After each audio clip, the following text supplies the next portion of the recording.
Bonjour à toutes et tous, chers lecteurs et auditeurs de l'Indépendant. Vous allez assister dans quelques instants au débat consacré au municipal pour la ville de Narbonne. Je suis Éric Sirac, chef d'agence à la rédaction de l'Indépendant à Narbonne, et je suis accompagné de Cyril Calcina, qui est journaliste à la rédaction de l'Indépendant à Narbonne. Bonjour Cyril.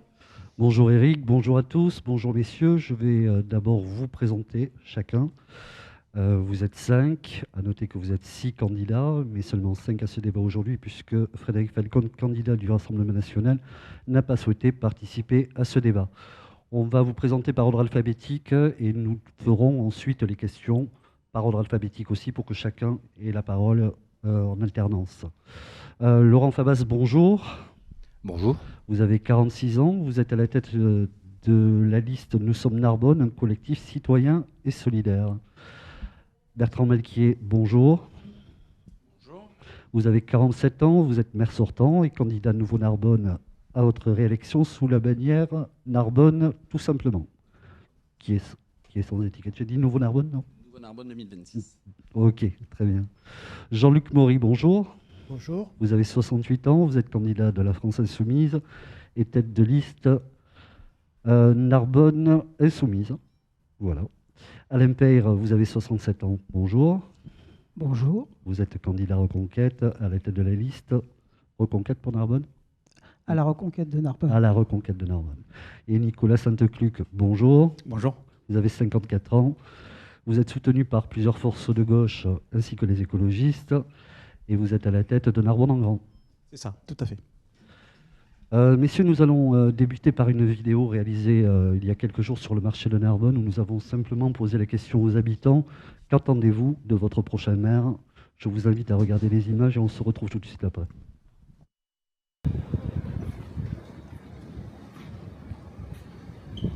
Ce qu'il continue à faire actuellement, je pense.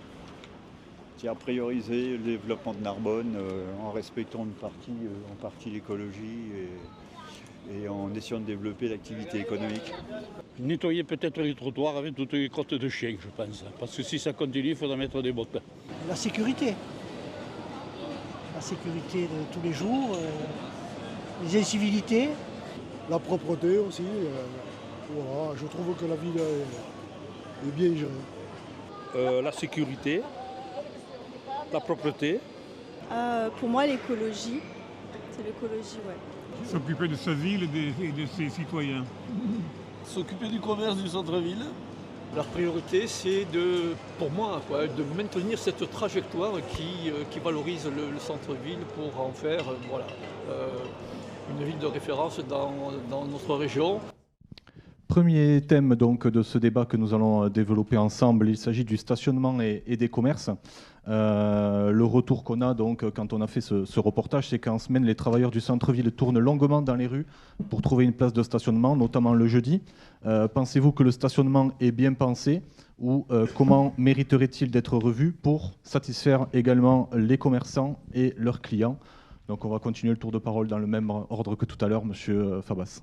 Oui, donc bonjour. Sur cette question, pour nous, la première chose qu'il faut rappeler, c'est que beaucoup de Narbonnais qui habitent en ville n'utilisent pas leur véhicule pour venir dans les commerces. Et il y a un véritable enjeu de faire en sorte qu'un maximum de personnes qui veulent choisir de pouvoir venir à pied utiliser les commerces le puissent. Donc ça passe notamment par la réfection du bâti. On a un bâti qui est en train de s'effondrer dans la ville. De nombreux commerçants ont été expulsés récemment pour des problèmes de péril des bâtiments. Et aujourd'hui, énormément de logements sont vacants. Une des choses qui doit être fait pour répondre à ce problème du commerce en centre-ville, c'est d'abord de ramener de la vie dans la ville, donc notamment à destination de publics comme les jeunes qui peuvent être intéressés par cela. Ensuite, la question qui se pose, c'est également comment est-ce qu'on fait pour faire en sorte que la rue droite, par exemple, soit empruntée par des gens en fait, qui vont pouvoir faire vivre ces commerces. Aujourd'hui, les commerces sont confrontés à une double tenaille. D'abord, une baisse d'activité, jusqu'à 30%, et après, en même temps, des loyers qui sont assez élevés. Donc il faut réussir à répondre à ces deux difficultés en trouvant des solutions, par exemple à travers un office foncier qui permettrait de proposer davantage de solutions à prix qui permettent aux commerçants de fonctionner. Et puis enfin, nous avons comme projet de proposer un stationnement à étage au niveau de la gare qui permettrait de créer un cheminement en passant par la face du forum jusqu'à l'hôtel de ville qui puisse répondre à la difficulté qui est prégnante en centre-ville. Vous souhaitez aussi créer des places gratuites mais limitées de 30 minutes devant les commerces. Et effectivement, nous, notre modèle est un modèle latin, celui de la ville de Pontevedra, qui a mis en place tout un système toute une logique en fait, de circulation en ville qui vise à valoriser l'accessibilité des commerces à travers le fait que trouvant des solutions pour éliminer les voitures ventouses. C'est notre logique de proposer des stationnements alternatifs en périphérie et qui, derrière, en fait, permettent en ville de toujours disposer des espaces nécessaires pour que ceux qui veulent choisir la voiture puissent le faire et ceux qui ne veulent pas choisir la voiture aient des cheminements qui les amènent directement devant les commerces. Monsieur Malquier, pour la question du stationnement, vous souhaitez-vous créer 5 parkings en périphérie immédiate de la ville de Narbonne ? Le postulat de départ, c'est que Narbonne est une ville très attractive. On a des millions de touristes, on a une attractivité touristique qui est indéniable, mais on a également une attractivité démographique. Plus de 1000 habitants chaque année s'installent à Narbonne pour atteindre 60 000. Donc forcément, au-delà du stationnement du commerce, ce sont les mobilités et c'est la gestion de l'espace public, la fluidification de la circulation qui est en question et que nous anticipons et que nous préparons dans le programme. Donc 3 axes. D'abord, travailler sur ces voitures ventouses avec l'augmentation des zones bleues qui est indispensable. Travailler en lien avec les commerçants sur une tarification. La gratuité de 30 minutes existe déjà à Narbonne. L'objectif, c'est peut-être de la doubler ou aller au-delà, mais il faut qu'elle soit fonctionnelle. C'est-à-dire qu'il faut que celui qui vient en centre-ville puisse véritablement acheter. C'est un travail avec les logiciels qui accompagnent le stationnement, mais également avec le commerce. Le deuxième axe, c'est, vous l'avez dit, travailler sur le stationnement. Déjà, mailler le territoire, les poches de stationnement en ville. On vient d'inaugurer Arago, 25 places de stationnement sur le square Arago, à proximité immédiate. En avril démarrent les travaux de Gay-Lussac, à côté de Cassaillé, où 60 places vont voir le jour. Et on a démarré également la déconstruction de l'îlot Mazagran, pas très loin du square Arago, qui va nous permettre également de travailler les postes de stationnement. Et effectivement, la SNCF est en train de travailler sur sa propriété foncière pour construire un parking silo à proximité de la gare qui va permettre de faire ce travail. Et nous voulons également, parce que c'est un complet, travailler ces parkings relais. Aujourd'hui à Carnot, il y a Marossan, nous voulons créer un double Marossan. L'écoparc à l'aire de Crécelles face au parc des expositions, l'espace de liberté et 2 parkings relais qui seront pertinents, celui qui envoie vers Montredon et l'autre au niveau de Marc-Aurignan. Donc créer ces poches de stationnement sécurisées, gratuites, desservies par la citadine. Je suis obligé de vous parler du commerce, puisque vous en parlez. Le commerce à Narbonne, il y a le pont des marchands crée une mauvaise perception globale de l'activité commerciale. Parce qu'effectivement, on a 10 commerces, et on en est tous victimes, qui sont obligatoirement fermés. Mais la réalité commerciale, elle est, et beaucoup de mairies citent Narbonne un exemple. France Télévisions a fait même un reportage sur Narbonne. Nous avons une vacance commerciale qui est de 9,8%. Quand Béziers est à 12,1%, Perpignan ici même est à 16,5% et Carcassonne à 16,7%. Donc j'entends que cette artère du pont des marchands focalise, et c'est à juste titre, mais nous travaillons dessus justement pour poursuivre cette dynamique avec le manager de centre-ville, avec tous les dispositifs. Shopping, c'est presque 1 million d'euros qui sont reversés en circuit court auprès de nos 200 commerçants et nos associations de commerçants avec qui nous travaillons, que nous subventionnons pour près de 100 000 euros. Voilà cette vision globale sur le stationnement et sur le commerce, donc avec bien évidemment la délégation de services publics aussi, sur les mobilités avec les bus, la piétonisation et les pistes cyclables.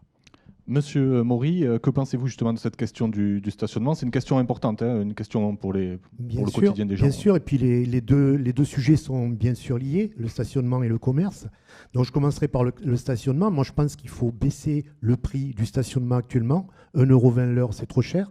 C'est-à-dire que les personnes qui travaillent, ou les personnes qui veulent faire des courses qui sont un peu longues ou vaquer à leur activité sont dans une situation où elles regardent la montre pour ne pas payer trop cher, ou pour être assez efficaces, faire leurs affaires, etc. Donc je pense que c'est trop cher et je pense qu'il faut effectivement améliorer, dépasser le temps de la demi-heure. C'est 1 heure gratuite que nous réclamons, de telle façon qu'effectivement, les personnes puissent se rendre en centre-ville et vaquer à leurs occupations sereinement. Ça, c'est la première chose. Le commerce, bon, malheureusement, comme beaucoup de villes moyennes comme Narbonne, on est dans une situation où le centre-ville est en train de dépérir. Et si rien n'est fait, alors qu'on est une ville attractive, touristique, on va se retrouver dans une situation où les gens vont déserter le centre-ville, vont déserter Narbonne parce qu'ils n'y trouveront plus de commerce. Bonne-Source, Croix-Sud, toutes ces grandes surfaces, toutes ces zones commerciales aspirent le commerce de centre-ville. Donc il faut que la mairie, et c'est notre ambition en ce qui nous concerne, que la municipalité se penche sur la question en rendant la possibilité d'installer des petits commerces en centre-ville par des aides, par des modifications de la taxe foncière, et y compris par la possibilité de préempter des terrains pour faciliter l'implantation du commerce. En centre-ville, il n'y a rien. Il y a une boulangerie. Il n'y a pas de maraîcher, il n'y a pas de boucherie. Et donc, que font les personnes? Bien sûr, elles vont aux halles et c'est formidable. Sauf que les halles, elles ferment à 13h dans l'après-midi. Et le reste du temps, ils sont obligés d'aller prendre leur voiture et d'aller dans les grandes surfaces. Donc, pour le tourisme et pour les Narbonnais, il est décisif de modifier cette situation et de s'emparer de cette question de manière vraiment importante pour inverser les choses. Comment c'est possible que des commerces ferment en centre-ville? Par exemple, la rue droite va devenir une rue avec des boutiques fermées, des planches sur les vitrines, etc. Ce n'est pas possible dans une ville comme Narbonne, un site historique, qu'on laisse s'installer cette situation. Merci. Monsieur Père, la question du stationnement et des commerces. Oui, effectivement. On m'entend là? Effectivement, donc stationnement et commerce, effectivement, c'est très lié. Et il suffit de faire un audit auprès des commerçants pour s'apercevoir de tout ce qui ne va pas. Donc ils se plaignent effectivement du stationnement, puisque pas de stationnement, pas de clients, perte du chiffre d'affaires. C'est automatique, c'est lié.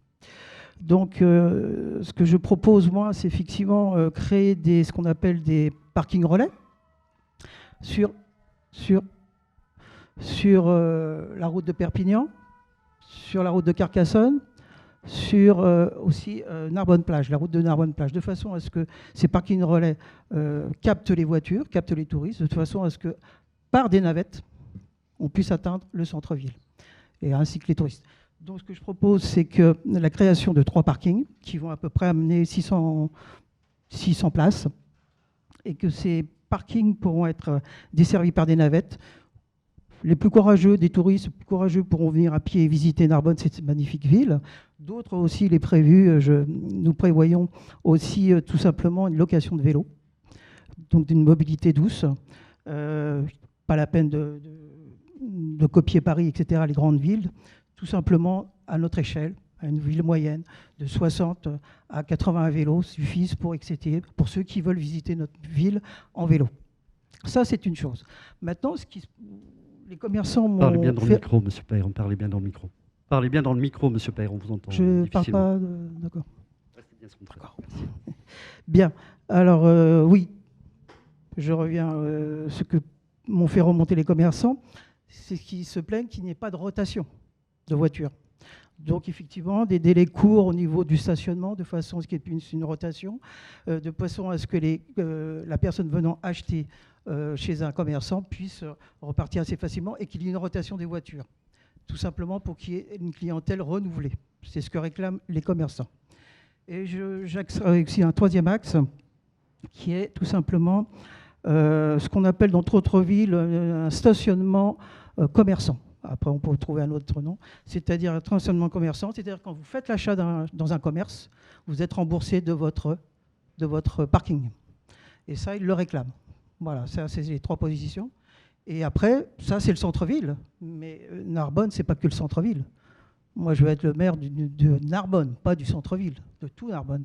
Donc, ce que proposent certains commerces, certains habitants, c'est tout simplement de pouvoir se garer pas trop loin de chez eux le soir. Tous les Narbonnais ont ce problème-là. Donc on pourrait mettre en place des zones bleues, on peut mettre en place des abonnements de façon à trouver des places, de façon à ce que les Narbonnais puissent enfin se garer pas trop loin de chez eux. Voilà, Merci. c'est toutes mes propositions. Monsieur Sainte-Cluc, alors vous souhaitez la gratuité sur 1 heure, c'est ça? Entre autres, alors, tout d'abord, je vais vous dire, il faut reprendre un certain nombre d'éléments. On a indiqué tout à l'heure qu'il y avait plus de 1000 habitants par an. On ne prend pas en compte ceux qui partent. Il y a à peu près 400 habitants qui partent par an, donc c'est à peu près un solde positif de 600. Et M. Malquier indiquait qu'il avait fait un reportage effectivement sur France 2, et finalement, tout va bien. Hein. Nous sommes dans une ville où le commerce se porte bien, le stationnement aussi. Et j'ai l'impression qu'il n'a pas été à l'écoute des commerçants, parce que moi, je les ai fait, tous les commerces. Hein. On fait du porte-à-porte, c'est ça, une campagne active. Et il n'y a qu'à aller à Anatole. Aller à Anatole voir les commerçants qui se plaignent effectivement du manque de stationnement aujourd'hui criant, et qui ont beaucoup de personnes qui passent et qui ne s'arrêtent pas parce qu'il y a un problème de stationnement. Et je pense qu'il y a des solutions à mettre en place là-bas. Vous avez aussi la rue droite et la rue de l'Ancien Courrier. Lorsque vous allez voir les commerçants, ils vous donnent une autre image que le reportage sur France 2. C'est-à-dire que vous avez aujourd'hui à la rue de l'Ancien Courrier 4 commerces qui vont fermer. Vous avez beaucoup de bâtiments effectivement qui sont en très mauvais état aussi. Donc, et de quoi se plaignent les commerçants que l'on va voir, qui sont dans une situation aujourd'hui très compliquée. Hein. Le centre-ville, il faut le dire, est à l'agonie. Ils disent manque de concertation avec la mairie, notamment il y a des bandes qui ont été posées, problème pour les livraisons, problème pour le parking pour les commerçants. Effectivement, certains commerçants payent 75 € par mois d'abonnement, parce qu'ils n'habitent pas sur Narbonne, alors qu'un résident, c'est 150 € voilà, à l'année. Et donc, il faut trouver des solutions. Alors, les premières solutions, effectivement, c'est d'augmenter cette demi-heure qui finalement ne sert pas à grand-chose. En une demi-heure, vous n'avez pas le temps de faire vos courses. Donc déjà, 1 heure, et ça évitera aussi qu'il y ait trop de recours sur le stationnement. Vous avez vu le nombre de personnes qui reçoivent des amendes. Je comprends aussi que les Narbonnais sont un peu agacés. Donc il faut augmenter mettre cette heure gratuite pour permettre de faire ses courses, mais aussi simplifier la zone payante de stationnement, parce que vous avez plusieurs zones, les gens ne comprennent pas, des fois ils se trompent et ils se retrouvent quand même à payer une amende. Donc ça, il faut simplifier, une seule zone payante, faire aussi en sorte qu'il y ait des livraisons pour les commerçants sécurisés, qui ne soient pas occupés par d'autres stationnements, trouver des places aussi pour les commerçants. Donc là, il va falloir créer des parkings. Alors les parkings relais, bien entendu, ça c'est toujours, c'est possible d'en faire des parkings relais, mais ça ne règle pas le problème immédiat en centre-ville. Et ensuite, il faut surtout un pilotage. Et un pilotage, c'est un vrai manager de centre-ville. Parce qu'on parle de manager de centre-ville, mais jusqu'à présent, il n'y a pas eu de vrai manager de centre-ville. Un manager de centre-ville, il a été dans tous les commerces, il est connu par tous les commerçants. Il va faire en sorte que les vitrines soient remplies. Il va faire en sorte de faire des animations dans toute la ville, parce que ça aussi, il se plaignent beaucoup d'animations. D'ailleurs, dans la liste de M. Malquier, j'ai regardé un peu les différentes présentations de ces coulistiers, et beaucoup indiquaient le manque de dynamisme, le manque d'animation au centre-ville. Mais disons, ça fait 12 ans qu'ils sont aux manettes. Et on n'a pas eu l'idée de faire des animations place des 4 Fontaines, place du Forum, pour qu'il y ait une circulation. Donc, un manager de centre-ville, ça sert à ça. Ça sert effectivement à mettre des animations en lien avec les commerçants, en concertation avec les commerçants. Donc nous, ce que nous voulons, tout simplement, c'est redynamiser le cœur de ville, parce qu'il y en a besoin. Et je vous assure, j'invite les Narbonnais à se rendre avant le 15 mars au centre-ville pour voir dans quel état sont nos commerces. Donc c'est impératif, effectivement, de trouver des solutions, et il y a urgence. Merci. Deuxième thème, Cyril. Oui, on va passer à la sécurité dans tous les débats qu'on mène depuis le début de cette campagne sur l'indépendant et ailleurs, évidemment. Mais la question de la sécurité revient sans cesse. Est-ce que la solution se limite à plus de policiers municipaux et plus de présence ?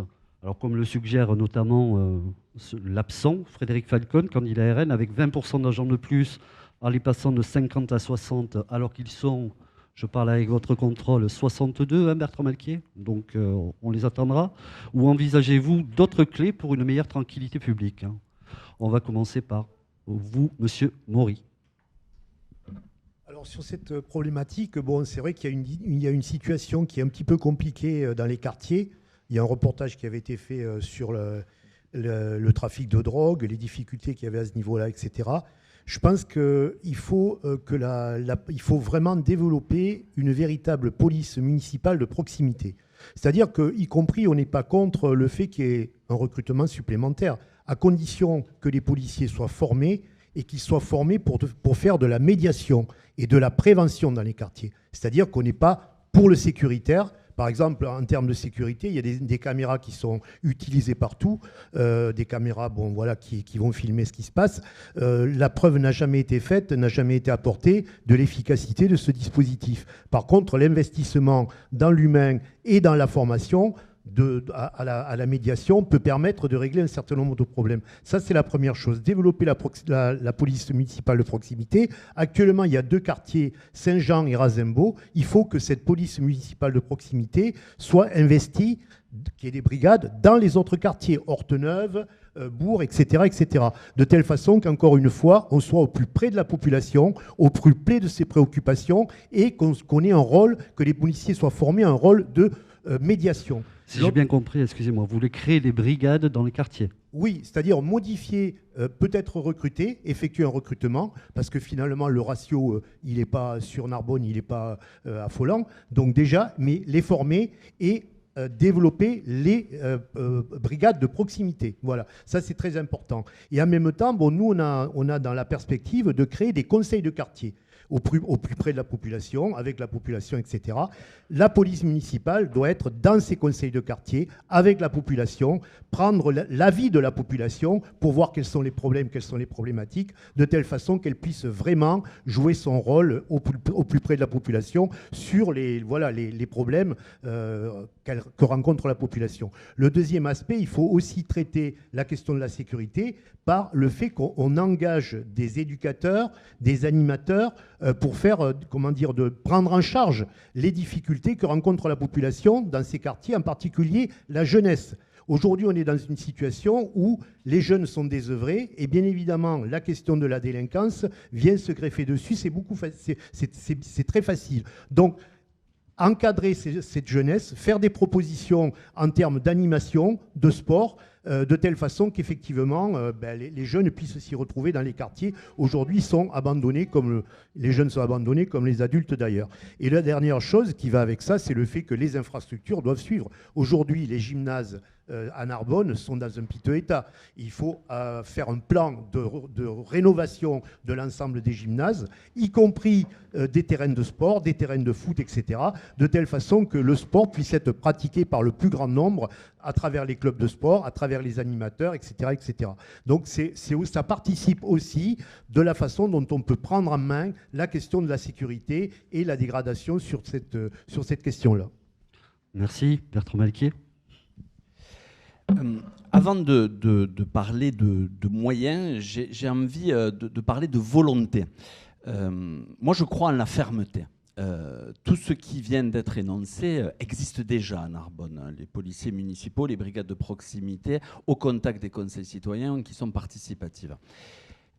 Il y a un temps pour la médiation, il y a un temps pour la pédagogie. Et nous avons des équipes qui œuvrent très bien sur le terrain. Mais il faut aussi avoir le courage politique pour apporter la sanction.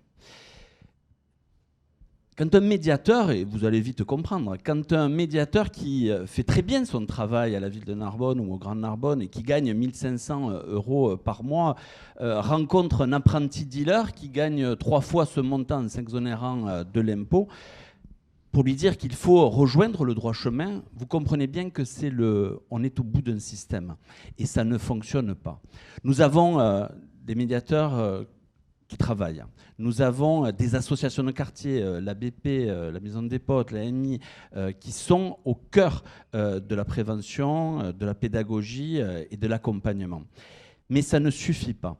Et aujourd'hui, la sécurité, qui est une compétence régalienne, qui est une compétence qui doit être assurée par l'État, n'est pas au rendez-vous. Nous avons quand même de bons résultats sur Narbonne. Nous sommes dans la zone sud, la 3e ville en termes de résultats. De la zone sud police nationale, nous sommes la 3e ville. Pour autant, dans un contexte global de dégradation complète du paysage de la sécurité en France, nous n'allons pas assez loin. Et nous sommes bien meilleurs que les communes voisines.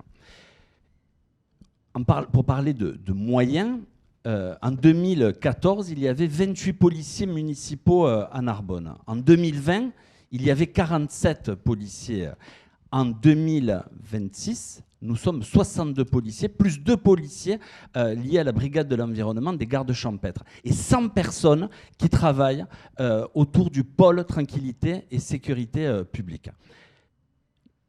Nous allons continuer à suivre ce rythme et recruter 8 policiers municipaux complémentaires, notamment pour Narbonne-Plage, et renforcer les brigades de proximité de jour et de nuit, et porter à 70 les effectifs qui sont déjà au-dessus des ratios traditionnels. En matière de caméras, il y avait 31 caméras en 2014, sans agents. Aujourd'hui, il y a des agents qui surveillent l'espace public et il y a 147 caméras présentes qui dissuadent pour une grande partie et qui permettent, pour les enquêtes judiciaires sur réquisition du parquet, eh bien, d'apporter la flagrance ou de permettre la résolution de la problématique. Et dans le programme également, c'est Sylvie Duez, ancienne magistrate, connue pour son côté répressif, qui sera en charge de la sécurité à la ville de Narbonne pour apporter une plus-value à la politique sécuritaire de la ville. Mais de façon globale, il y a une problématique nationale. L'arsenal législatif n'est pas suffisant aujourd'hui. Il n'y a pas la peur de la sanction et il faut aller sur la peur de la sanction. J'ai vu un reportage sur une chaîne de grande écoute ce week-end où depuis la prison, un détenu organise son trafic ou un autre qui détient des sociétés et qui les gère en visio. Donc forcément, il faut aller plus loin au niveau du dispositif législatif avec des privations de liberté qui permettent eh bien, d'avoir une crainte de la sanction. Et enfin, sur cette problématique, il faut que vos auditeurs le savent également, le sachent également. Les policiers municipaux n'ont pas le pouvoir d'enquête. Ils n'ont pas la possibilité de faire un contrôle d'identité. Aujourd'hui, le débat est à l'Assemblée nationale pour renforcer les pouvoirs de police du maire et les pouvoirs de police de la police municipale. Les maires sont en première ligne. Ils subissent, même s'ils n'en ont pas la compétence première, toutes les problématiques de la sécurité. Donc, aujourd'hui, nous attendons des réponses concrètes à ce niveau-là et nous poursuivons la politique que nous menons depuis des années de renforcement des effectifs de sécurité, des équipements, avec de la présence sur le terrain et en travaillant la médiation avec nos partenaires. Merci. Monsieur Peyre, tolérance zéro. Hein. Alors, donc... j'ai énormément parcouru Narbonne pour essayer de faire des audits dans tous les domaines, la sécurité, la voirie. Et ce qu'il ressort de cet audit un petit peu sur le terrain, c'est que les Narbonnaises ne se sentent dépossédés de leur ville, d'un point de vue sécurité. Ça, c'est ce qui ressort un petit peu de cette analyse. Et ce que nous allons effectivement proposer, c'est quels moyens peut-on mettre en œuvre pour essayer de sécuriser cette ville, sécuriser Narbonne, pour qu'on puisse aller d'un point A à un point B en toute sécurité. Donc, ce que nous allons effectivement proposer, c'est effectivement de recruter 5 policiers municipaux en plus. Ça, c'est de façon à élargir et à mieux cadrer la ville, effectivement, les mettre dans les quartiers un peu sensibles, de façon à se créer du lien entre cette police municipale et la commune. Ça, c'est une chose. Deuxième chose, c'est il y a une centaine de vidéoprotections sur Narbonne. On désire augmenter le nombre de façon à pouvoir sécuriser certains quartiers, certaines rues. Les habitants de Narbonne se plaignent des rues qui sont sombres, trottoirs cassés, trottoirs où on peut tomber. J'ai vu des mamies tomber, ça je l'ai vu. Donc sécuriser à travers une vidéoprotection, mais aussi une vidéoprotection aussi par ce qu'on appelle des réverbères intelligents anti-agression. Ça, c'est ce qu'on en a parlé. Donc on a étudié comment on pourrait mettre ça en place. On a chiffré. Donc c'est ce qu'on essaiera de mettre en place quand on sera effectivement avec l'équipe municipale à la mairie de Narbonne. Donc il faut absolument aussi mettre dans le circuit et mettre comme acteurs les habitants de Narbonne. Il est absolument impératif que les habitants se sentent concernés par leur quartier, par la sécurité. Donc, ça, c'est tout le panel qu'on a l'habitude d'entendre, des polymunicipaux, des vidéos protection, etc. Et moi, je voudrais aussi revenir sur un aspect qu'on n'entend pas du tout, ou alors je ne l'ai pas entendu, c'est que j'aimerais que le maire a certaines prérogatives. J'aimerais qu'il travaille plus avec ce qu'on appelle une justice restaurative de proximité. Ce que j'entends par là, c'est tout simplement... alors, j'entends bien que le maire n'a pas à faire la justice. Ça, c'est clair, c'est net, c'est pas dans ses prérogatives. Il vaut mieux. Mais il peut travailler avec la justice. Donc, en mettant cette justice restaurative de proximité qui travaille sur certaines incivilités, restaure le lien avec la population. Donc, excusez-moi, je perds le fil de mon... Voilà, je reviens.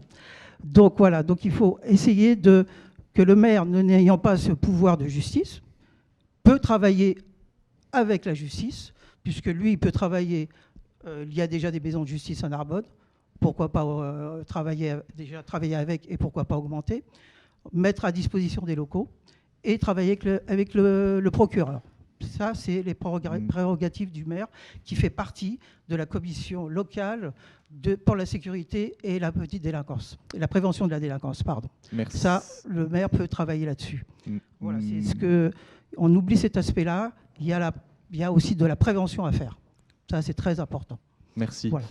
Monsieur Sainte-Cluc, alors vous souhaitez renforcer, en tout cas demander un renforcement des effectifs de la police nationale, notamment, en demandant la classification en quartier de reconquête républicaine, c'est bien ça? Oui, alors je vais vous expliquer. Moi, ce que je refuse déjà, c'est les slogans tout faits de tolérance zéro, qui sont plutôt à droite, vous savez, c'est le vocabulaire, tolérance zéro, shérif, fais-moi peur un peu, c'est un peu ça. Les Narbonnais, ils n'attendent pas des annonces, ils attendent des résultats. Et M.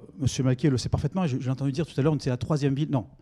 Les résultats à Narbonne, alors j'aime pas trop en parler parce que je ne le dis pas souvent, parce que je n'aime pas faire monter les extrêmes, mais les chiffres ne sont pas bons à Narbonne, vous le savez parfaitement, vous en avez connaissance. Les derniers chiffres qui sont publiés sont de 2024. Il y a 4674 crimes et délits sur notre territoire narbonnais. Arrêtez-moi si je me trompe. Ça fait 900 de plus entre 2023 et 2024. Donc ça veut dire que malgré tout ce qu'on a mis en place, ça ne fonctionne pas. Et vous savez, dans toute chose, on marche sur ces deux jambes. Il y a la sanction, la prévention, toujours. Nous, notre plan à Narbonne-en-Grand, il est simple. Il repose sur 3 choses. Exiger, redéployer et apaiser. Exiger, c'est effectivement exiger plus de policiers nationaux. D'ailleurs, je m'étonne que M. Malquier se plaigne qu'il est passé de policiers nationaux, et la solution qu'il trouve, c'est d'embaucher de nouveaux policiers municipaux qui n'ont pas les mêmes prérogatives, c'est ce qu'il vient de dire. Effectivement, ils n'ont pas les mêmes prérogatives. Et derrière ces chiffres de la délinquance, il y a des trafics de drogue, il y a des violences, il y a des destructions de biens, il y a des vols qui polluent la vie des Narbonnais aujourd'hui. Et donc, il faut se donner les moyens. Mais ce n'est pas normal que l'État se désengage et que ce soit les Narbonnais qui paient la facture. Donc nous, ce qu'on demande, et c'est très simple, on a regardé par rapport aux chiffres, et on peut profiter du dispositif quartier de reconquête républicaine, qui nous permettent pour une ville de la strate de Narbonne d'avoir 15 à 30 policiers nationaux en plus, qui pourront notamment se charger des problèmes de trafic de drogue, et sans que ça coûte 1 euro aux Narbonnais. Deuxième chose, redéployer, et là je suis d'accord avec certains, redéployer la police municipale dans les quartiers, une vraie police visible dans les quartiers qui recrée du lien avec les gens. Mais attention, ce n'est pas la police municipale de jouer le rôle de médiateur. Ils ont déjà beaucoup de travail. Par contre, remettre des médiateurs formés dans les quartiers, ça a fonctionné, ça a été enlevé effectivement par M. Malquier et ses prédécesseurs. Et là, c'est quand même très dommage, parce que la médiation, on le voit aujourd'hui, depuis 2020, vous avez vu comme les gens sont beaucoup plus violents dans leurs relations. Avec le numérique aussi, les gens ne se parlent plus. Et donc, si on met des médiateurs formés, eh bien, on va pouvoir régler les problèmes aussi de voisinage, parce que souvent, ça commence par là. Les gens, aujourd'hui, au lieu de se parler, ils s'insultent, ils se tapent dessus. Et quand on a des médiateurs, eh bien, on recrée aussi, on apaise les choses. Alors moi, effectivement, avec Narbonne-en-Grand, on n'est pas pour les effets d'annonce. Un maire responsable, c'est un maire qui va chercher des moyens et qui protège sa population avec des solutions qui ne tombent pas du ciel. Monsieur Favas. Alors, tout d'abord, les quartiers prioritaires n'ont pas besoin d'être reconquis. par la République, parce que la République est déjà dans tous les quartiers de la ville. La question qui se pose aujourd'hui est d'abord comment est-ce qu'on se pose la question de la tranquillité publique. Comment est-ce qu'on fait en sorte que tout le monde en fait,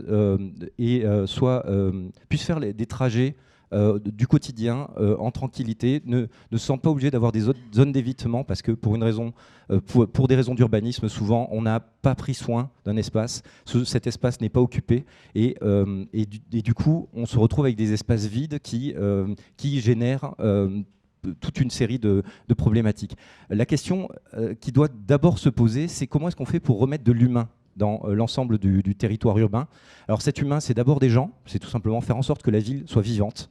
Rendre une ville vivante, c'est le meilleur moyen pour faire en sorte que cette ville retrouve que les gens se sentent à l'aise en la traversant, et en se sentant à l'aise, naturellement, en fait, c'est quelque chose qui fait du vivre ensemble. Après, au-delà de ça, de simplement la question de rendre les choses vivantes, il faut aussi les médiateurs, ça marche. Il y a un moment, il faut le dire, ça a marché, ça marche ailleurs, ça a marché ici. On a des associations qui font un travail d'éducateurs de rue absolument fantastique, je pense à la BP notamment. Ce sont les choses qu'il faut soutenir. Alors pourquoi ? Tout simplement parce qu'à travers leur action, qui est une action fondamentale, ils participent à de la prévention et ils évitent qu'on arrive au besoin où on a besoin du registre de compétences et de prérogatives très particulières de la police municipale qui aujourd'hui en fait est appelée pour tout et n'importe quoi. Il faut aider la police municipale à se recentrer sur ses missions essentielles et en faisant en sorte que derrière il y ait tout un continuum de sécurité qui se mette en place et qui fasse en sorte que derrière les personnes, il y ait des personnes qui s'occupent de notre espace public. Alors s'occuper de notre espace public, ça peut être tout simplement donner, ce que nous souhaitons faire, c'est donner une mission complémentaire, par exemple, aux aides ménagères qui passent à Narbonne-Plage, par exemple, en leur donnant du temps juste pour jeter un coup d'œil. Ça fait partie, cette présence humaine, ce savoir qui permet d'anticiper et puis de prévenir. Mais aussi, ce que nous pensons, c'est qu'il existe des dispositifs que nous pouvons mettre en œuvre à l'échelle de notre territoire pour mettre des personnes dans l'espace public, à commencer par Territoire Zéro Chômeur de longue durée. C'est un dispositif qui marche et qui permet de financer des emplois financés à 70% par l'État et le département, donc auprès de personnes qui galèrent. Et comme vous le savez, ils sont nombreux dans notre ville, les personnes qui galèrent. Et de cette manière, en fait, on n'aura pas des personnes qui ont les prérogatives de la police municipale, évidemment, ce seront de simples agents qui vont travailler en fait, pour une entreprise à but d'emploi, mais qui seront présents. Et l'objectif derrière de tout ça, c'est de faire en sorte que la qualité du travail, donc là on parle de la police municipale, mais ce sont loin d'être les seuls agents de la mairie, et on les salue, il faut valoriser le travail des agents municipaux. Il faut que les agents municipaux, dans leur travail, sentent que la mairie pense à valorise leurs compétences et les fait travailler à la hauteur de ce qu'ils apportent à notre cité. Pour moi, ce que nous devons faire pour cette thématique de la sécurité, pour faire en sorte que toutes les Narbonnaises et les Narbonnais se sentent à l'aise dans leur ville, c'est d'abord faire en sorte que nous prenions soin de nos espaces. Et nous en parlerons, je pense, un peu plus tard. Un des grands enjeux, c'est si la mairie laisse les trottoirs, par exemple, ça ne sert à rien de regarder à travers une caméra que les trottoirs sont défoncés, si on ne les refait pas. C'est peut-être ça la meilleure chose. Justement, troisième thème que nous allons aborder aujourd'hui, il s'agit de la voirie, l'entretien de nos routes et de nos trottoirs. C'est aussi ce qui est remonté quand on a fait le micro-trottoir. Je crois, Monsieur Malquier, qu'il y a 1 million d'euros en gros qui est consacré à l'entretien des routes et que nous avons à Narbonne 450 km de voies de circulation. Alors vous comptez lancer un plan pluriannuel de rénovation des rues sur votre programme? Oui, donc nous avons plusieurs lignes budgétaires qui correspondent à la voirie et à l'espace public. En plus, nos voiries ont été très malmenées avec à la fois la sécheresse extrême d'un côté, les inondations et les tempêtes. Nous avons, pour vous donner un ordre d'idée, dépensé déjà 650 000 € en quelques semaines pour réparer. Donc vous avez un budget, pour faire simple, pour que les gens comprennent bien, vous avez un budget qui est dans le fonctionnement, qui est de 1 300 000 € et qui sert à l'entretien quotidien, le marquage au sol, la réfection des chaussées. Et heureusement, vous avez une enveloppe dédiée à l'investissement qui porte les grands projets de l'espace public. Quand on a fait les boulevards de ceinture, Gambetta, De Gaulle, Lacroix en 2023 et 2024, c'est pris sur l'enveloppe d'investissement. Quand nous refaisons Narbonne-Plage, le boulevard de la Méditerranée, c'est pris sur l'enveloppe d'investissement. Et de la même façon, nous avons inscrit au budget pour l'année 2026 l'avenue de Lattre de Tassigny, qui en a excessivement besoin. Pour vous donner un ordre d'idée, la réfection juste de cette avenue de Lattre de Tassigny, c'est 1 600 000 €. Narbonne, c'est l'une des plus grandes villes d'Occitanie, une des plus grandes villes de France, la taille d'un département, 174 km², plus de 450 km de voirie à entretenir. Donc, être gestionnaire, c'est être pragmatique, c'est faire des choix et prioriser ce que nous avons fait dans le programme avec un plan pluriannuel. Je vous ai parlé de Lattre de Tassigny, le boulevard 1838, le boulevard 1848, avec, je parle la voirie circulable, mais également les trottoirs, les chaussées, le boulevard de Malard, vous avez l'avenue Jean-Camp, vous avez Anatole France, avec la perpendiculaire avec le pôle vieux, là où la caserne est en train d'être refaite. Après les travaux, il faudra reprendre complètement. Et également, ce sont tous ces travaux de voirie qui englobe également les pistes cyclables. Je vous rappelle qu'au Grand Narbonne, nous avons doublé l'enveloppe des pistes cyclables et nous avons accéléré également depuis 3 ans sur la ville de Narbonne. Ce sont chaque fois des montants importants. Je rappelle que le budget de la ville, si on ne souhaite pas augmenter les impôts, ce sur quoi nous sommes engagés à Nouveau-Narbonne, c'est une enveloppe de 110 millions d'euros, dont déjà 70 millions, 80 millions sont consacrés au fonctionnement. Donc il faut faire des choix et ces choix sont portés avec affirmation. Nous avons également une enveloppe dédiée à Narbonne-Plage avec le chemin de la Falaise qu'il faudra refaire et l'avenue des Cigales. Nous aurons fait quasiment l'intégralité de Narbonne-Plage en 5 ans. Voilà ce programme ambitieux sur la voirie dans les arbitrages budgétaires qui sont les nôtres et qui sont annoncés très clairement dans notre programme. Monsieur Sainte-Cluc, si vous êtes élu, est-ce que vous comptez augmenter cette ligne comptable justement? Alors oui, je vais vous expliquer. Enfin, une ville, elle se juge vraiment à ce qu'on entretient. Et depuis ces 12 années, l'entretien du patrimoine narbonnais s'est beaucoup dégradé. Et il suffit effectivement de se balader. Vous prenez le boulevard du Général de Gaulle, vous prenez le boulevard des Ilésiques, ce sont des chemins. Avenue de Lattre de Tassigny, celui des chemins. Alors on vous dit c'est dû aux inondations, au fait qu'il y a de l'eau, ça a gorgé, etc. Oui, c'est vrai. Lorsqu'on n'entretient pas une route, j'ai été aussi élu départemental, je m'intéressais beaucoup aux routes, le service des routes, et je me disais mais comment ça se fait qu'on met autant d'argent chaque année pour l'entretien? Dès qu'il y a une petite chose, on peut effectivement, il faut combler le trou. Quand il y a des fissures, il y a des systèmes, des machines au laser qui remettent, ça fait comme un pansement et vous voyez des rayures, mais après c'est nickel.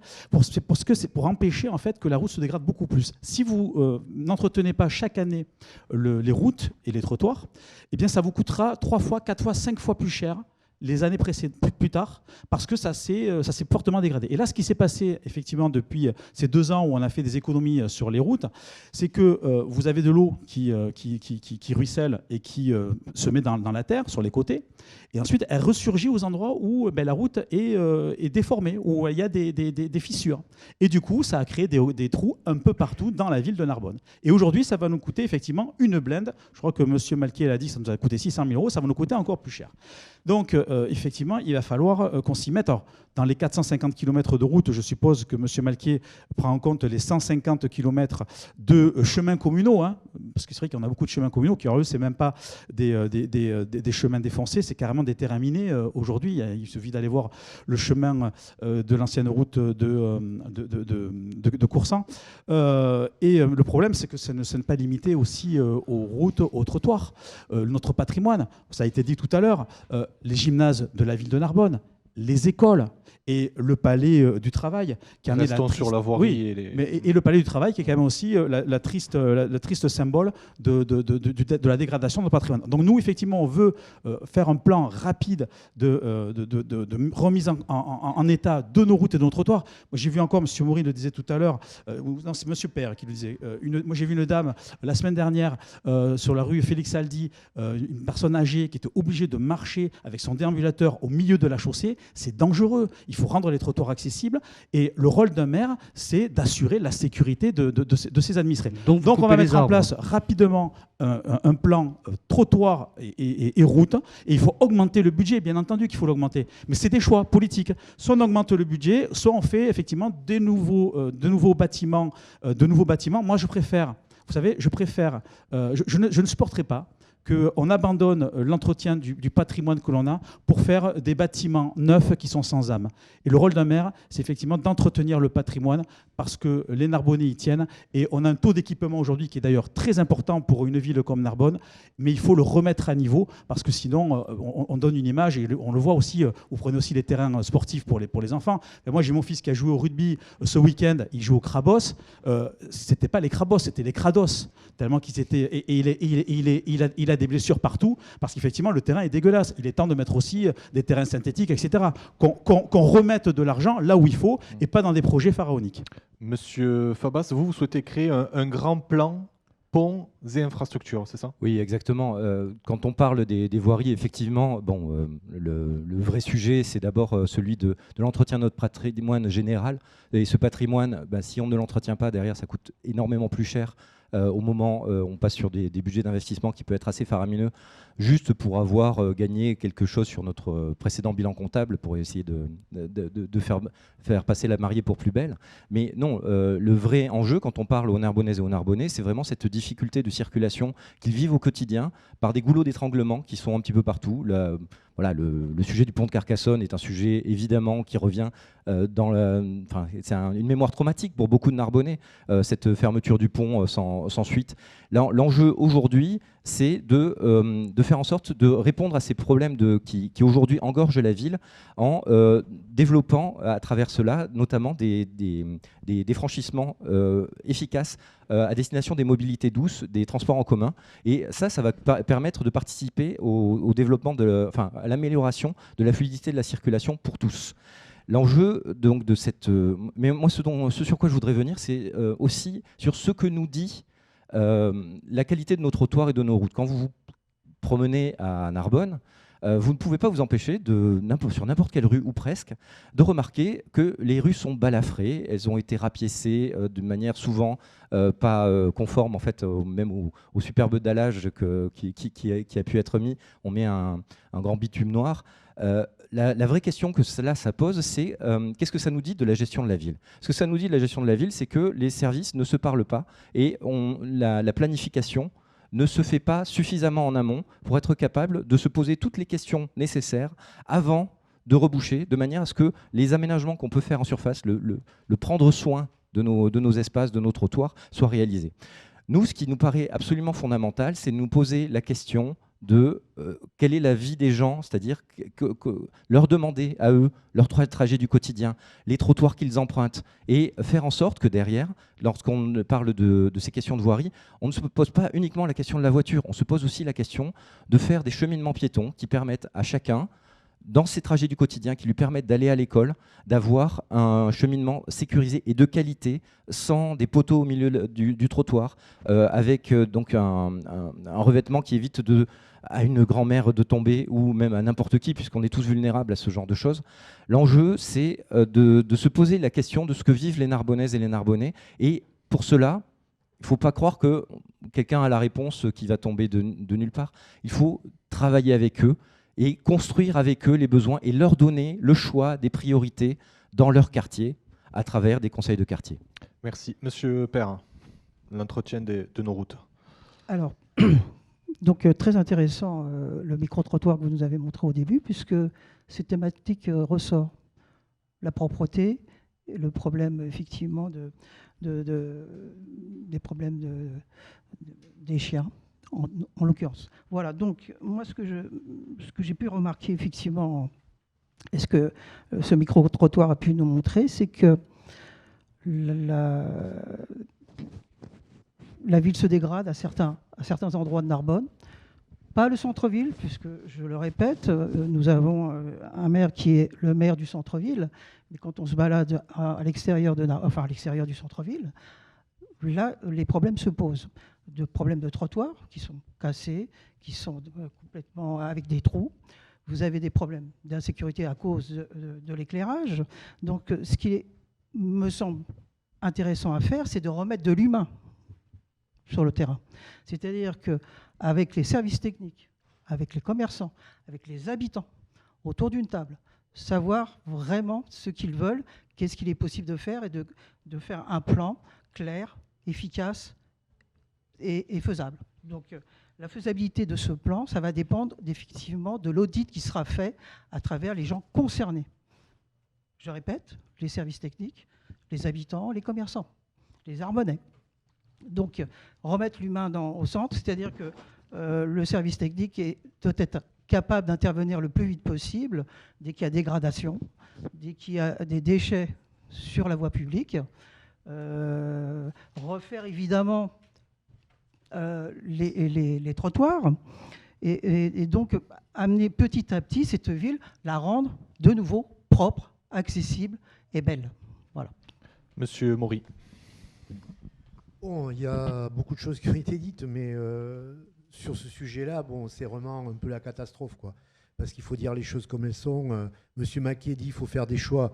Bah oui, il faut faire des choix, mais est-ce qu'on peut laisser les routes défoncées? Est-ce qu'on peut laisser les trottoirs défoncés?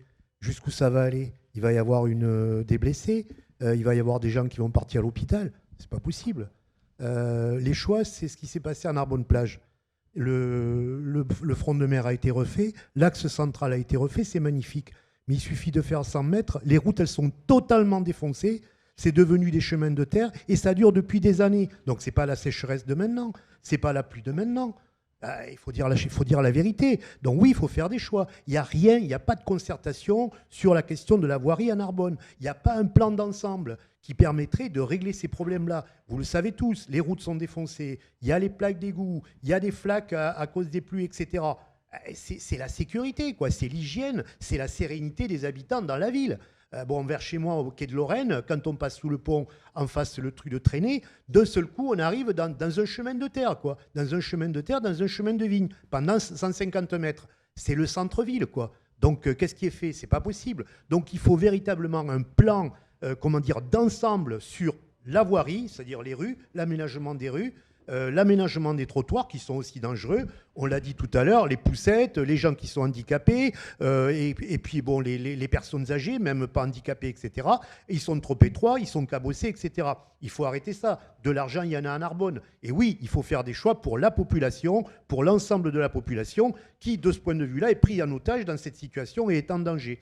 Il y a un deuxième aspect qu'il faut relever aussi, c'est le fait qu'il faut regarder l'ensemble des utilisateurs, piétons, cyclistes, automobiles. Il faut qu'il y ait un plan d'ensemble de concertation pour améliorer les relations, en quelque sorte, dans le cadre de la ville, parce qu'il y a des signalisations qui sont mal faites et qui peuvent amener des dangers pour les cyclistes, par exemple.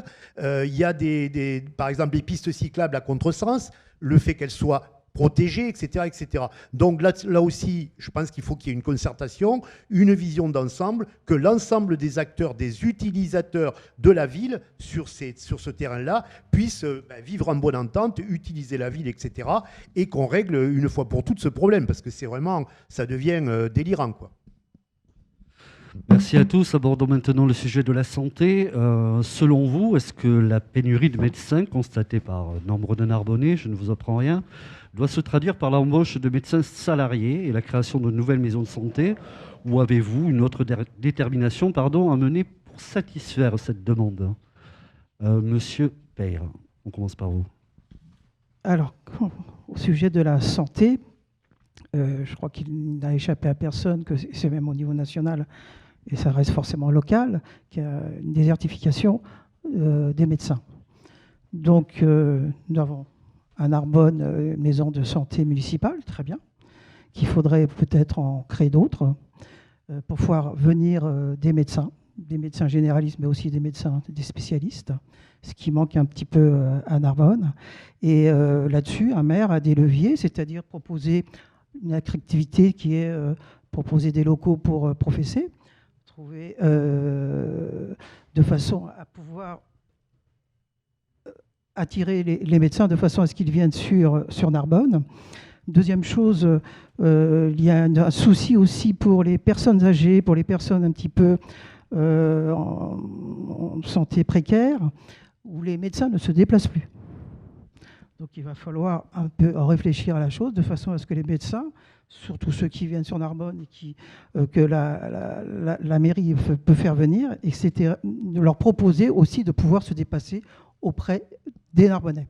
C'est important pour les personnes âgées, les personnes malades, grabataires, etc. Donc, je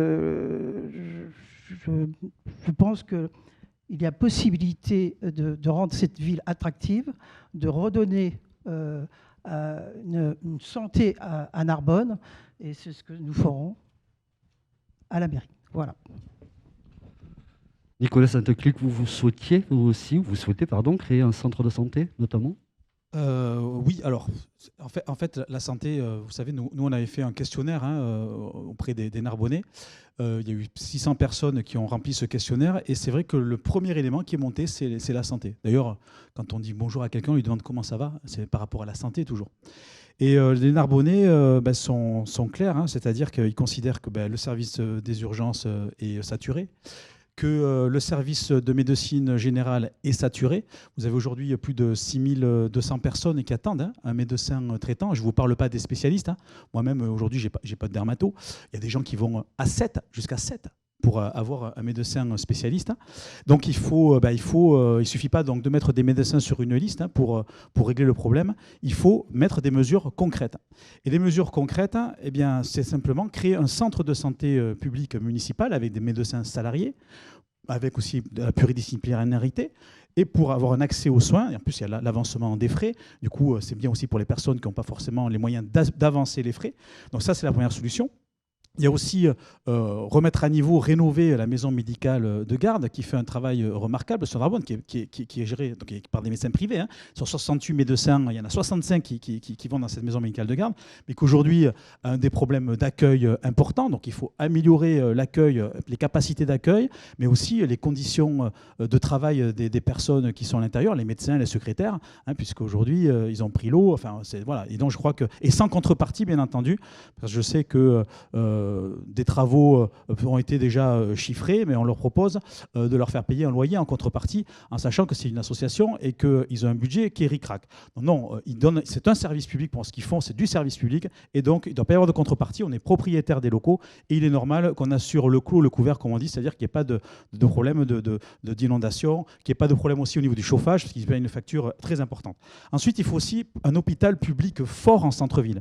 Et là, je le dis par rapport au programme de l'absent d'aujourd'hui, qui nous dit qu'il faut un hôpital public en dehors de Narbonne. Je ne sais pas s'il suit un peu l'actualité, mais on a quand même acheté pas mal de bâtiments. On a proposé à Narbonne, et on a tous été d'accord au conseil municipal, qu'il y ait des bâtiments laissés à 1 euro à l'hôpital pour qu'il puisse continuer à s'étendre. Donc c'est bien d'avoir un hôpital public aujourd'hui en centre-ville, mais par contre, il est vrai qu'il faut améliorer les mobilités. Il faut améliorer surtout le parking. J'ai entendu tout à l'heure M. Malquier indiquer qu'il allait multiplier peut-être par 2 le parking de Marossan. Le parking de Marossan, il était prévu à l'époque de Jacques Bascou, 400 places de parking. Et à l'époque, on a fait la bulle, 400 places. Et on a fait 100 places, ce qui est effectivement aujourd'hui, on le voit, qui est beaucoup trop petit. Et donc, il faut augmenter aussi le parking de Marossan. Moi, je pense qu'il faut beaucoup plus de place que ça, parce que sinon, on va avoir un gros souci. L'hôpital public en centre-ville, c'est bien, mais il faut avoir les moyens d'y aller. Voilà. Et On aidera aussi les centres de santé privés qui participent également à l'objectif de soins pour tous les Narbonnais. Enfin, ce que veut Narbonne en grand, tout simplement, c'est que les Narbonnais puissent être soignés et pas seulement ceux qui en ont les moyens. Merci, Monsieur Fabas. Oui, sur la question de la santé, nous aussi, nous sommes favorables à des centres de santé avec de pointe avec des médecins salariés sur un modèle coopératif. Mais en fait, la vraie question qu'on doit se poser, c'est celle qui a déjà été évoquée, c'est la question de l'attractivité. Puisque la pénurie est générale, pourquoi est-ce que les médecins choisiraient de venir à Narbonne plutôt qu'ailleurs? Donc pourquoi les jeunes médecins, puisqu'on souhaite des gens qui s'installent durablement. Donc la question, c'est comment est-ce que notre ville devient attractive vis-à-vis des jeunes? On a un problème à Narbonne, c'est notre pyramide des âges à la forme d'un champignon. On a un projet d'attractivité qui est dirigé massivement à destination des jeunes retraités à qui les promoteurs vendent des très belles maisons et qui viennent s'installer dans notre ville. On en est absolument ravis. Mais 20 ans plus tard, ils ont des besoins de services publics qui se développent. Et ces besoins de services publics sont à la charge de la collectivité. Donc on privatise les bénéfices, on socialise les coûts. L'enjeu aujourd'hui, c'est de se poser cette question de comment est-ce qu'on rééquilibre tout ça, comment on crée cette attractivité qui va s'adresser à tous les pans de la population. Narbonne a énormément d'atouts, toute une série qui ne sont pas mises en valeur. Et quand on demande aux jeunes médecins pourquoi est-ce que vous repartez, pourquoi vous ne restez pas, ils nous expliquent parce que la ville est morte à 19h. Ils nous expliquent parce que en fait, moi je voudrais m'installer, je voudrais rencontrer des gens qui me ressemblent. Voilà, c'est ça les questions. Comment est-ce qu'on fait pour faire en sorte que ces publics, alors là on parle de jeunes médecins, mais en fait on pourrait se parler de manière générale de la question des jeunes à Narbonne. Comment est-ce qu'on fait pour que nos jeunes arrêtent de partir et aient envie de rester et de construire notre avenir avec nous? Pour moi, ça passe par toute une série de questionnements qu'on doit se poser sur comment réorienter le développement de la ville. Donc c'est du développement économique, mais aussi les questions culturelles, la question du vivre ensemble, de la vie nocturne. Tout ça, ce sont des choses, en fait, voilà, si on veut que les jeunes médecins viennent à Narbonne, il faut qu'on se pose la question des jeunes. Et posons-nous la question des jeunes. Apportons-leur les réponses. Faisons en sorte que ceux qui veulent vivre ici puissent le faire, et pas que les médecins. Merci beaucoup. Bertrand Malquier, vous aussi, vous voulez renforcer l'attractivité médicale sur Narbonne, mais encore. Oui, on a une problématique réelle qui est nationale de désertification médicale. Il y a une question qui est nationale sur la désorganisation des soins médicaux. Et aujourd'hui, on est face à une réalité que l'on anticipe et que l'on travaille déjà depuis quelques années. Pour répondre à votre question, je ne crois pas à la fausse bonne idée du médecin fonctionnaire salarié. Et je vais vous expliquer les raisons. Il y en a trois principalement. D'abord, c'est se tirer une balle dans le pied puisque ça correspondrait à accentuer la pénurie médicale. Un médecin salarié va travailler entre 32 et 35 heures semaine, alors que dans le même temps, un médecin libéral fait 50 heures par semaine. Pas de quoi se poser la question de qu'est-ce qu'il y a à faire à Narbonne à 19 heures. Et forcément, vous travaillez, vous luttez, vous accentuez cette pénurie médicale puisque vous perdez entre 15 et 18 heures de temps de consultation. C'est la réalité aujourd'hui de ce qu'il se passe dans les différentes communes. Deuxième raison, c'est un gouffre financier. Le recrutement des médecins, 5 500 € à 8 500 € pour les derniers recrutés, auxquels il faut rajouter les charges salariales et les charges patronales. Vous rajoutez les coûts de fonctionnement du bâti, la partie bâtimentaire, le matériel médical, les assistantes. Pour vous donner un ordre d'idée, que vous compreniez à l'échelle de Port-la-Nouvelle, parce que oui, ça fonctionne pour une petite commune ou une petite ruralité, ce choix peut être fait, pas à l'échelle de Narbonne. À l'échelle de Port-la-Nouvelle, c'est un déficit de 500 000 €, un demi-million chaque année.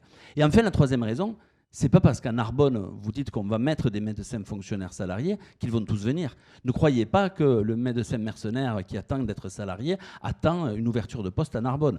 Déjà, ça nous ferait partir un certain nombre de médecins libéraux. Et ensuite, le vrai médecin, le bon médecin, le meilleur médecin pour nous, c'est celui qui choisit Narbonne. C'est celui qui fait un choix volontaire de s'installer parce qu'il épouse Narbonne. Et nous travaillons l'attractivité médicale. C'est-à-dire qu'avec l'Agence régionale de santé, avec la CPTS, la communauté médicale Audrey Borras, avec l'hôpital public, sur lequel, je le rappelle aussi, le plan directeur a été voté, financé. C'est quasiment 30 millions d'euros. Les permis de construire ont été signés. Il va y avoir une modernisation de l'outil de l'hôpital public en centre-ville de Narbonne. Tout ça, c'est fait déjà. Donc, avec nos partenaires, nous travaillons pour coordonner cette action de séduction. Nous avons ouvert l'antenne de la faculté de médecine de Narbonne, de Montpellier, enfin à Narbonne, l'antenne de la faculté de Montpellier-Nîmes. C'est flagrant. On voit, nous avons le département qui envoie le moins d'étudiants en médecine. Donc, nous accueillons ces étudiants et en plus nous accueillons les stagiaires. Nous sommes en opération séduction. Nous faisons du cocooning. Nous leur offrons avec nos partenaires, la CPTS, j'en parlais, la communauté médicale, le logement. Nous les accompagnons sur l'offre de loisirs. Nous voulons les sédentariser sur Narbonne et nous avons déjà les premiers résultats. C'est ça cette opération. Grâce à l'antenne, nous avons aussi ça nous a permis de recruter un chef de clinique à l'hôpital public du Grand Narbonne. Donc nous sommes dans cette logique d'attractivité. Et notre force, même si certains ne la reconnaissent pas, c'est d'avoir des spécialistes qui composent notre liste. 3 médecins et une infirmière, dont une des médecins, la médecin urgentiste de l'hôpital public, Véronique Régis-Brousson, qui sera en charge, non pas à la ville, parce que la question médicale ne s'arrête pas aux frontières communales, elle est intercommunale, qui prendra, si les maires de l'agglomération l'acceptent, la vice-présidence en charge des politiques de santé à l'échelle de l'agglomération. Car c'est plus facile de parler de médecin à médecin dans une entente. On l'avait vu déjà à l'époque avec le regretté Jean-Pierre Courrèges. Donc voilà quelle est notre politique, sans langue de bois, sans annonce ou effet de manche. C'est la réalité de ce travail que nous menons déjà depuis 3 ans à Narbonne. Merci. Monsieur Maury, pour terminer.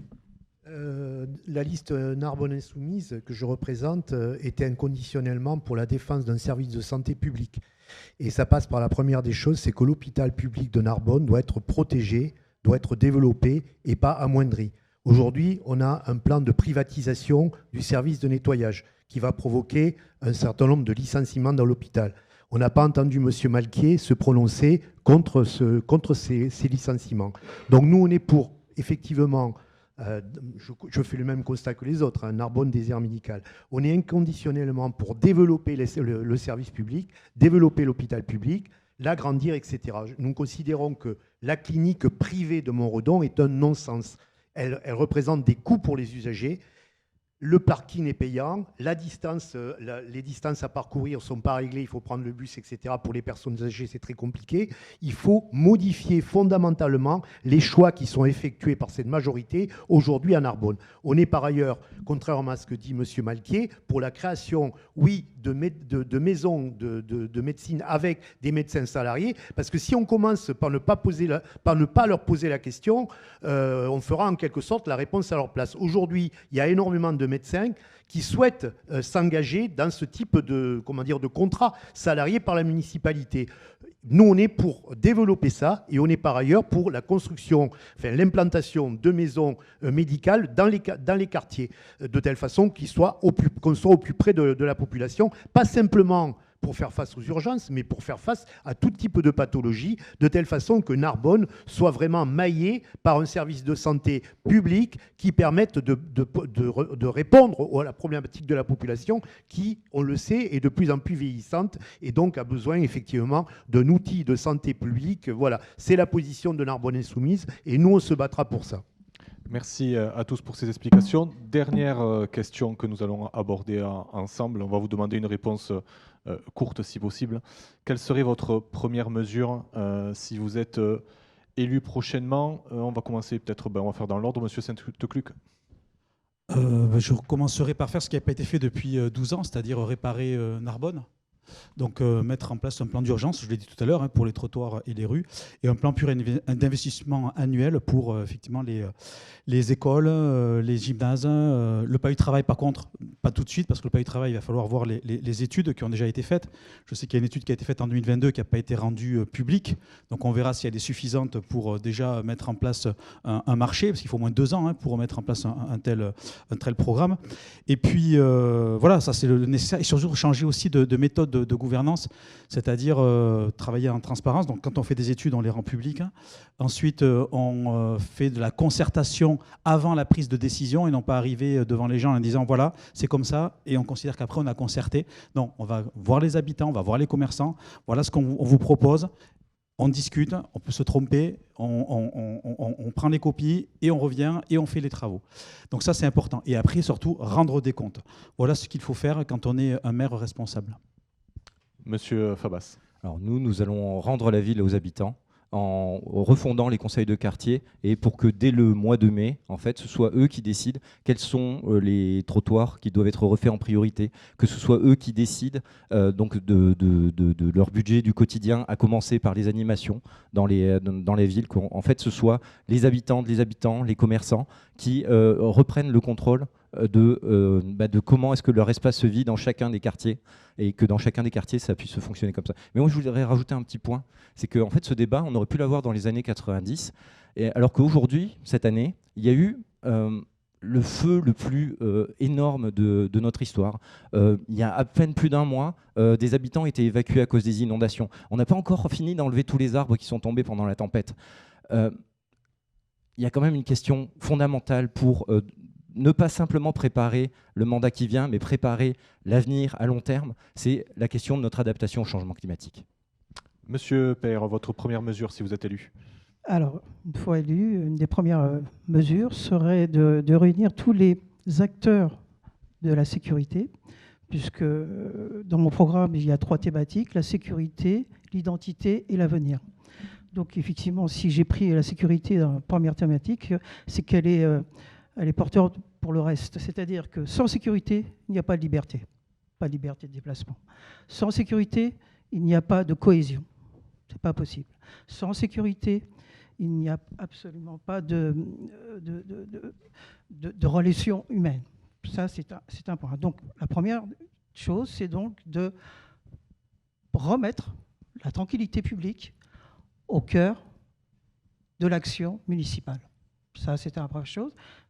Dans un second temps, réunir donc ces acteurs et essayer d'établir ce qui est possible de faire sur la ville à travers un plan, à travers donc un plan efficace et simple et clair, de façon à pouvoir agir sur toute la ville pour que les Narbonnes retrouvent leur tranquillité. Très important. Et je maintiens qu'il faut absolument que les habitants de Narbonne soient au cœur du dispositif. Il est important d'établir, il y a effectivement voisins vigilants, mais on peut aller plus loin. Créer par quartier des gens, des référents qui puissent travailler avec la police municipale. Donc remettre au cœur de Narbonne tout simplement ses habitants. Voilà. Merci, monsieur Maury. Oui, bon, nous avons, dans les porte-à-porte que nous avons fait, Narbonne Insoumise, nous avons beaucoup parlé du coût de la vie. Ça n'apparaissait pas dans le reportage qu'on a vu tout à l'heure, sur 2 questions, le coût des loyers et le coût de l'eau. Donc nous, notre première mesure, c'est d'évoquer la question de la gestion de l'eau afin de faire les démarches nécessaires pour qu'elle revienne dans le service public, qu'elle revienne en régie publique. On est dans une situation où à Narbonne, l'eau est plus chère que dans toutes les communes avoisinantes. D'accord, on peut citer des chiffres, 2,82 le mètre cube pour Narbonne, et ensuite Carca 2,39, 1,97 à Lézignan, 2 à Sigean, 2,58 à Coursin, etc., etc. Petite ou grande commune, on est dans une situation où Veolia fait ce qu'il veut, ils augmentent le truc, ils augmentent les tarifs, etc., le mètre cube, et les Narbonnais sont prisonniers. Monsieur Malquier a fait voter par sa majorité le doublement de mandature, 2 fois 6 ans, avec de la DSP, la délégation de service public, avec Veolia. Donc, sachant que en 5 ans, ça a augmenté de 15,5%, d'accord, je pose la question, combien les Narbonnais vont payer l'eau en 2037, c'est-à-dire dans 12 ans? Ça, c'est une réalité. Et c'est vraiment quelque chose qui est frappant. On a rencontré des gens qui venaient d'autres villes, d'autres communes et qui arrivaient sur Narbonne et qui constataient ça. Quand on leur parlait sur les marchés, ils disaient oui, c'est vrai, vous avez raison, mais comment ça se fait? Moi, je viens de Toulouse, ici, on paye plus cher, etc. Donc, c'est vraiment, comment dire, le pouvoir d'achat des Narbonnais qui est en jeu. C'est une question qui est essentielle pour les Narbonnais. L'eau est un bien public, elle doit revenir en bien public. On est aussi pour l'instauration des mètres cubes, des premiers mètres cubes gratuits, et donc de manière progressive, faire que la gestion de l'eau revienne en régie publique. Voilà, la première des démarches qu'on fera, c'est celle-ci, ouvrir des négociations avec Veolia. Ça s'est fait ailleurs, dans la commune de Grabels, par exemple, dans l'Hérault, qui n'est pas très éloigné de Narbonne. La mairie insoumise a ouvert les négociations avec le prestataire et au bout d'un certain temps, avec aussi la mobilisation de la population, ce que nous ferons avec Narbonne Insoumise, avec la mobilisation de la population, on a abouti à ce que le prestataire soit obligé d'accepter le retour en régie publique. Ça, c'est une de nos chevals de bataille, on ne bougera pas là-dessus. Merci. Monsieur Malquier. Bien, en fin de compte, la première mesure que je prendrai, c'est de ne pas perdre une minute. Parce qu'à la différence avec les candidats, nous n'avons pas le temps de l'apprentissage, de la découverte, des audits, de se perdre en conjective, en réflexion, en agora. Nous avons, très simplement, le programme qui est le nôtre, 32 pages, structuré, équilibré, qui concerne tous les Narbonnais, tous les aspects de Narbonne. Nous avons un budget qui a été voté et nous déroulerons, parce que derrière, c'est près de 40 millions d'euros d'investissement pour les entreprises de notre territoire. Et sans perdre de temps, nous passerons à l'action. L'élection a lieu un dimanche. Le lundi, je reprendrai mes habitudes, les rencontres citoyennes, à partir de 13h15, sans rendez-vous, jusqu'à ce que la salle d'attente s'épuise, parce que c'est ça la réalité. C'est le terrain, c'est l'écoute, et surtout, c'est l'action. Merci beaucoup, messieurs. Merci d'être venus à ce débat. Merci aussi pour ce respect démocratique et républicain, et merci pour ce respect à peu près que vous avez eu les uns envers les autres. Merci à tous et à toutes de nous avoir suivis sur l'indépendant.fr. Vous pourrez retrouver demain le compte rendu dans le journal L'Indépendant. On vous souhaite à tous et à toutes une bonne soirée. Au revoir.